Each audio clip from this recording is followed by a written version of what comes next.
ఆ నినాదాన్ని స్ఫూర్తిగా తీసుకొని ఈ రోజున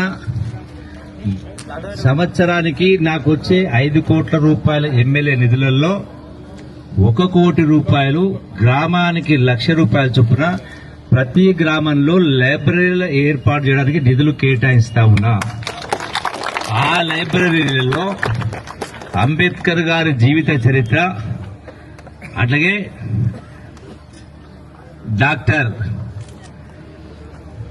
మన మహాత్మా గాంధీ గారి యొక్క జీవిత చరిత్ర, అట్లాగే జ్యోతిబా పూలే, అట్లాగే సావిత్రిబా పూలే యొక్క జీవిత చరిత్రతో పాటుగా మహనీయుల జీవిత చరిత్రని కూడా ప్రతి గ్రామంలో ఇచ్చేటువంటి ఏర్పాటు చేస్తూ, రెండవది యువత స్ఫూర్తి కోసం, దేహదారుఢ్యం కోసం ప్రతి గ్రామంలో మరి 1 లక్ష రూపాయలు, 100 గ్రామాలలో గ్రామానికి 1 లక్ష రూపాయలు చొప్పున మరో 1 కోటి రూపాయలు ఆట వస్తువులకు అవి కూడా మంజూరు చేయించే ఏర్పాటు చేస్తాం.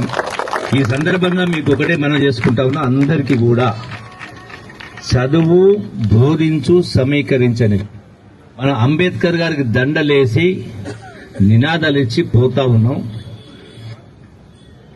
అది దాంతో సరిపోదు. ప్రతి గ్రామంలో అందరినీ చదివించినప్పుడే మనం నిజమైన నివాళులు అర్పించినట్టు. అలవాట్లు, లక్షణాలవన్నీ కూడా వారి యొక్క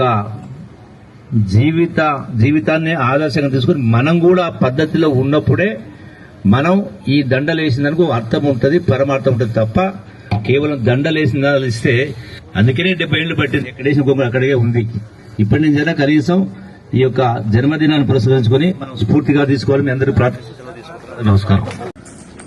జయంతి సందర్భంగా డాక్టర్ బాబాసాహెబ్ అంబేద్కర్ గారి జయంతి సందర్భంగా మీ అందరికీ శుభాకాంక్షలు తెలియజేస్తూ జై భీమ్. రెండవది, చదువు బోధించు సమీకరించు అనేది డాక్టర్ బాబాసాహెబ్ అంబేద్కర్ గారి నినాదం.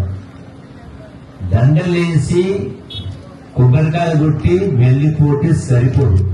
నిజమైన నివాళి అంబేద్కర్ గారు చెప్పినటువంటి ఆశయాలని, వారి యొక్క జీవిత లక్షణాలని మనం పాటించినప్పుడే నిజమైన నివాళి చదువాలి.